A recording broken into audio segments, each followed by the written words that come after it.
Hey everyone, today we have a pretty special drop for you, perfect for the holidays. This is the first of two really special drops. We're doing 2 holiday gift boxes. Today's holiday gift box is with Ruby. This is going to be perfect for gifting, so order today and you will be able to enjoy 3 different coffees over the holidays. And I'm going to have Hailie brew each of these coffees up in Clara, which is going to be perfect for serving your wonderful family over the holidays. If you have any questions with brewing each of these coffees, let us know. We're going to be showing off the Clara recipes today, but those pour-over recipes are going to be in the description below. We'll be answering questions on YouTube as well as through text. But without further ado, I'm going to have Hailie show us how to brew each of these Ruby coffees using Clara. All right, so in case you have a lot of coffee to make for a lot of people this holiday, I'm going to be making not 1, not 2, but 3 Clara French presses, which each of them holds 24 ounces of liquid. So that's 1, 2, 3, a lot of coffee. So Clara, of course, is a French press and immersion brewer. So it's a little bit, on the opposite side of the spectrum from pour over. It's going to be really interesting. We're going to use 48 grams of coffee for 24 ounces of water per each one. And I ground these on a notch below 6 on Ode, so just shy of 6 on Ode. That's sort of a medium course. And it looks kind of like this, just to show here. Now you notice that this is probably a little bit less coarse than you're usually used to with French presses. Clara has a 200 micron metal mesh filter on it, and also a really, really great sealing silicone band around the side that forms a great seal with the nonstick coating on the inside. So you really don't have to go quite as coarse as other immersion brewers. A lot less sludge is gonna sneak through. This is definitely the clearest cup of French press coffee that I have made for myself. And I have my Clara at home and I love it. All right, so first thing you're gonna do, I didn't show this, but I have pre-warmed each Clara to make sure all of the vessels are warm and ready to brew coffee, because again, coffee likes temperature. Coffee doesn't like drastic temperature changes unless you're brewing over ice. Flash iced, totally okay in my book. All right, so we're gonna pour all the coffee in just right before we're ready to brew. Even though these are immersion brewers, you still don't want to pre-extract unnecessarily. Shake them all so that they're all flat, force of habit. And now you really want to pour, again, opposite of pour over. I'm gonna use my Clyde kettle to pour really, really, really quickly, soak the grounds as evenly as possible, and just really go for it. So here we go. Now Clara has a ratio aid line on the inside that I like to use a lot for that 24 ounces of water, and I'm just gonna be right there on top of it. With Clyde, I took them all the way up to boiling, and then I took them off of the burner and let them sit for a good 30, 40 seconds just to let them pull back a little bit. Don't want it to be too hot with this immersion brew.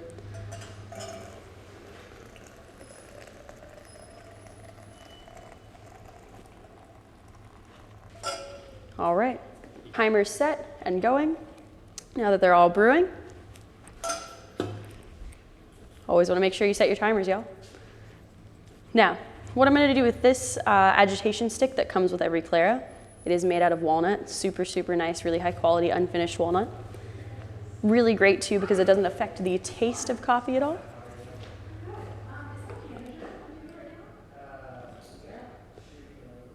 All right. Now about 30 seconds, I'm going to agitate the coffee, make sure that everything is soaking nice and even. And rinse in between to make sure not to cross-contaminate. You don't want to mix coffee flavor with other coffee flavor. You want to make sure that everything's nice and clean going between. All right, and one more. And again, breaking the crust, it's just kind of like breaking bloom when you're making a pour over. You really want to make sure that everything's soaking evenly, gases are releasing, and also if you don't agitate, the collection of coffee at the top can be really, really hard to push down when you actually go for the plunge in the immersion brew. And now, what I like to do is I like to put the lids back on my Clara as they're brewing, just to trap that little extra bit of heat in. Notice that I'm not pushing down yet. I'm not gonna take that plunge. And now Some folks like to plunge about halfway through their brew, which would be at about 2 minutes. I'm gonna let these actually brew for the full 4, and then I will press down. However, cases can be made for pushing down halfway. More soaking makes for a more even brew. So if you want to try it out, go ahead and try pushing down halfway at the 2-minute mark, and then wait to plunge all the way down at the 4-minute mark. All right, here we go. Plunge in the order, if you're making more than one like me, plunge in the order of how you poured the water. I poured water here first, so I plunge first here. And you're ready to pour. Notice that Clara has a no drip spout for pouring. Very cool. Nice. In that immersion brew, it's just a very much, there's so many characteristics of the coffee that all come out just in different ways. Oftentimes the paper filter will act as some sort, like a kind of a buffer, whereas the metal filter inside of a French press does not soak up any of the oils, does not soak up any of the flavor, everything is just coming through. I get really, really strong, like super strong round pear with this. See what it tastes like as it cools down. And a sharp sweetness that comes through. Just super, super prominent.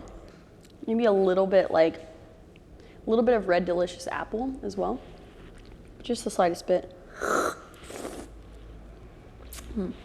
Delicious. Let's see what we've got next. What does this smell? For some reason I smell, is it figs? And like, this is a sipper for sure.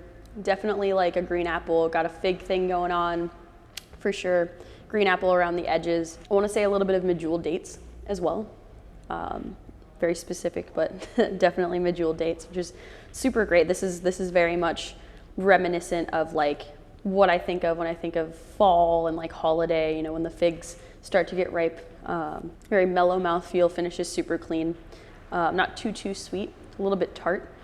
Kind of like the slightest bit of maybe cranberry or pomegranate. I definitely get orange, like a lot of orange, but sort of the pithiness of the orange, not like a super sweet one, but a little bit tart orange. Very reminiscent of the holidays.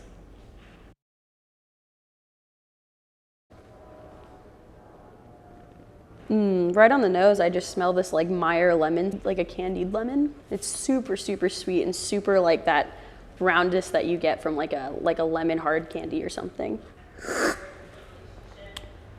Ooh, the body on this one's so interesting. It's very sweet at the front, very round at the front, and then it tapers off into this really clean and even like sort of mouthfeel. It's like it's really, really big kind of and like round at the front, and then it just like slowly eases off, and it's really, really nice.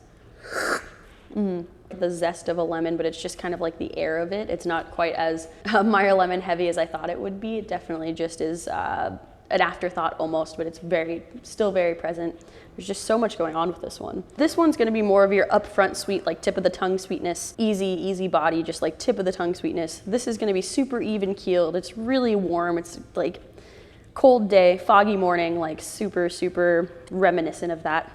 And this one is just gonna be I'm looking for something super complex. I'm looking for something that I wanna pick apart flavor-wise. I need to figure out all of the notes. That's kind of how these compare. As always, ordering from Fellow Drops is easy. Remember, you just text us back with the number of gift boxes that you want. And also remember that we are doing a gift box this week and next. You'll have to stay tuned for what the next week's gift box is, but remember that there's gonna be another one in case you missed this one, so you can gift the next one to your friends and family. This is ruby coffee that we're tasting for. This gift box is wonderful. I mean, buy it as a stocking stuffer. You can put one in each stocking. Get yourself this coffee for the holiday, the great gift of variety of delicious coffee. Bring it over to your family's house and just make 3 French presses like this wild person just did and brew for everyone. You'll make everyone super happy, and I'm sure it'll be a great holiday. Yeah, I mean, they're just the possibilities here are endless for these gift boxes. Thanks so much for watching. Once again, my name is Hailie. I'm a member of the Fellow Tasting Panel, and I taste for Fellow Drops here at Fellow, and we're super excited to have you. Thanks for subscribing to Fellow Drops and checking us out. Let us know if you have any questions in the comment section or any suggestions that you'd like, how you'd like to see us brew, what you'd like to see us brew with. We're super excited to hear your suggestions, and we definitely listen. So let us know. Thanks, guys.